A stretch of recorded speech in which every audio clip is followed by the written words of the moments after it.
Hello there. Thank you so much for joining me today. So, I'm going to be talking about a topic that is super exciting to me, and that is how I get infinite returns on my investment when it comes to my rental properties. So, the strategy I'm going to be talking about today is more commonly known as the BRRRR strategy. So, it's BRRRR, which stands for buy. So, you buy a property. The second R is for rehab that property. So, you fix it up. You rent it out is the next R. R for rent. The next R is to refinance, and then the last step is to repeat that. So just to walk through it a little bit more slowly. So the idea is that the first step is you buy a property. Ideally, you're buying a property that is undervalued for what it's worth, so that you have the opportunity to do step two to it, which is to rehab that property and bring up that value, and then what we call forced appreciation to it. So for simple numbers, for example, if a house has an after repair value, also known as ARV. I know I'm spitting out a lot of synonyms at you or acronyms at you, but if the after repair value is, for easy numbers, is 100,000, then you ideally want to be all in for around 70-75% of that after repair value, meaning between your purchase price, your rehab, and any holding costs that you might have, that kind of thing, is you're all in for no more than $70,000 or $75,000. So then you have the opportunity to, when you go to rent it out, you have that cash flow that's coming. And then when you go to refinance it with a bank or a local credit union, typically banks are going to loan between 70 to 80% of the appraised value, which is why ideally you want to be in that 70 to 75% of the after repair value, so that you can pull all of your money out of that, so that you have very little to no money left in that deal remaining. And then the last step on that is that you repeat. It's like you rinse and repeat. So after you bought the house, you fixed it up, you put a renter in there, you refinance it, and you repeat it over and over and over again. You build your rental empire, and voila. So I mean, it definitely doesn't happen every time, but that's certainly the goal that I'm aiming for whenever I'm assessing a deal as to, okay, is this a property that I want to keep? There's definitely a lot of conversations between investors as far as the opinions of how effective is this strategy, how safe is this strategy. I mean, with investing, there's always the disclaimer, there's risk in any kind of investing. I'm personally at that point in my career, in my investing career, that I want to make my money work as hard as it can right now. And I'm working as hard as I can right now to make all of that just multiply, right? There are plenty of investors, and neither of us is wrong for it. It's just a different way of thinking. There are the school of investors who don't want to use any kind of leverage. They don't want to take out any kind of bank loans and just want to keep everything 100% in cash, which, that's great. I'm just not at that point in my career yet where I can afford to do that. And still have like the cash flow and live the lifestyle and everything that I want to. But what I wanted to do was show you an example of one that we did, so that you can see it, because I learn a little bit better when I can actually see it. So there's like the concept, and then there's the actual practical application of that. So I'm going to share my screen. All right. So hopefully you can see my screen okay. So going super high tech with my spreadsheet. So what we did was we purchased a property for about $60,000. We put about $10,000 in rehab into it, paid back private money lender on this. And what is a private money lender? As a side note, this can be friends, family, people who have money sitting around in like a savings account, or maybe in a self-directed IRA. Or they just have, or they're looking to invest in different ones. So they lend the money to purchase the property, to rehab the property, that kind of thing. Or it could be a hard money lender. So lots of different ways that you can finance your deals. It cost us about $5,000 in refinance fees to do this. And we actually did this lumped in with a number of other properties. So $5,000 is kind of overshooting it a little bit, but I like to be conservative with my numbers. So at the end of the day, the total money that we had invested in this particular property was about $78,000. And when we went to go get it refinanced, it appraised for $125,000. So that particular credit union gave us 75% of the of loan to value. It's also LTV is another way of looking at it. So loan to value, they gave us 75%. So that came out to be $93,750. So the loan amount that we got was $93,000, but we only had $78,000 into the loan. So that gives us a negative number when it comes to money left in deal is a negative $15,369. So what does that mean? So what does that mean to have a negative number left in the deal?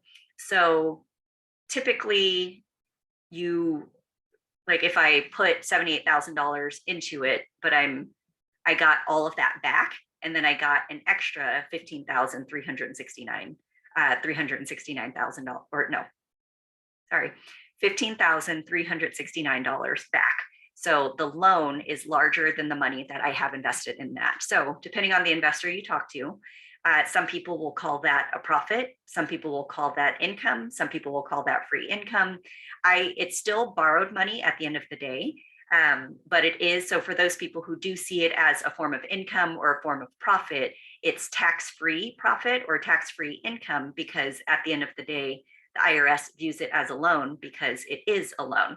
So it's an extra $15,000 that we get back, but we're expected to pay that back. So it's not like, here's just $15,000 cash and, do whatever you want with it. And you don't, no, the house is collateral for that. You have that $15,000. So hopefully that makes sense. But it is pulling out an extra $15,000 that we were able to add value to that, which I think is pretty cool. For this particular house, we have rent in the amount of $1,200. Monthly operating expenses comes out to be about a little over $400 each month. And what I calculate in that is the property management fees, vacancy, maintenance, taxes, insurance, repairs, that type of thing, comes out to be about $404. So the monthly net operating income for this particular property, if we were to keep it in cash, would be $795.57. But obviously my goal is to recycle the money and not keep stuff in cash. But just for the sake of knowledge and to educate, I always like to run it both ways. So net operating income, if I were to have $80,000 laying around and I wanted to invest in something, then I'm making about $795 each month on it. On an annual basis, about $9,500. And then the return on investment, if I were to keep it in cash, is about 13%. Plus depreciation that I would have on that property, right? Now, I decide to go the BRRRR method route, which adds a debt service component to it because I'm taking a mortgage out on it. So what that does is the principal, there are two different ways. So please feel free to ask if you have questions about this. So I look at it two different ways. So the principal, if I'm looking at it strictly from the standpoint of money that I have into the deal, which is $78,381. I don't really have money left in the deal, but I'm just making it 1 penny for the sake of the spreadsheet not going too crazy. The mortgage is going to come out to $485.36 a month. And so the monthly net, so after I subtract out my operating expenses, after I subtract out the mortgage, then my monthly net cash flow is going to be $310.21. Actually, I will go ahead and add cash flow. That's what the end game is for me, or not end game, but that's certainly one of the goals. So the monthly net cash flow is going to be $310.21. So annually, I'm making $3,700 on this particular property. And then if you look at the return on investment using the BRRRR model, because I took out everything that I put into it, it really is, it's not like a 3 million% return on investment, but it's really an infinite return on investment because of the fact that I have zero money left in the deal. Because if I were to change this to 0, then it's an error because Excel can't do infinity, or at least not that I know of. So it just blows it up to like this giant return on investment. But at the end of the day, you still have, there's that. So the other way that I look at it, if I look at it from a debt service standpoint, if I take that full $93,750 that we were able to pull out, so that includes the excess of that $15,000 that we pulled out of it, that mortgage now comes to $580. So the monthly the monthly net cash flow. The monthly net cash flow there is $215, which again, it's still, I think that's still a decent, a good amount of cash flow. And then annually, that comes out to be $2,500 or $2,580.48. But again, I'm still zero money. I've taken out 100% of the capital that I have and or my private money lenders and or my HELOC funds or however it is that I used to invest in the deal to begin with. I now have it completely out. So it's an infinite return on investment. So a couple of things to take away. This is where real estate is not a get rich quick for me. And I can actually stop screen sharing now. So, moral of the story is it's really cool to have an infinite return on investment, which I get like super, super, super excited about in case you can't tell. But it's so I get the infinite return on investment, but it's like the cash flow, while it's nice of like, okay, $200 or $300 per month per property, that's great. It's not going to feed my family and provide the lifestyle that I want with just one property or two properties. But the beauty of the BRRRR method is all of those add up over time. So I've taken out that $78,000 that I initially had invested into the property, and I have an extra $15,000 that I never put or that I never had into the property that I was able to pull out. And now I have $95,000 to go and try to do the same thing again and again and again and again. And so that's where, that $200 adds on to another $300 to another property that gives me $200 to another property that maybe I'll hit a home run and get like $400 or $500 cash flow. In the Midwest, rent is significantly lower than it is in other parts of the country. So, a $500 cash flow after I'm paying off debt service is probably pretty unlikely, but you never know. A girl can dream. But so anyway, this is where, it's one of the things that super lights me up. It gets me super excited to talk about. And, it's like a slow and steady wins the race type of thing, but it's just a super interesting model that I've taken to. I love it.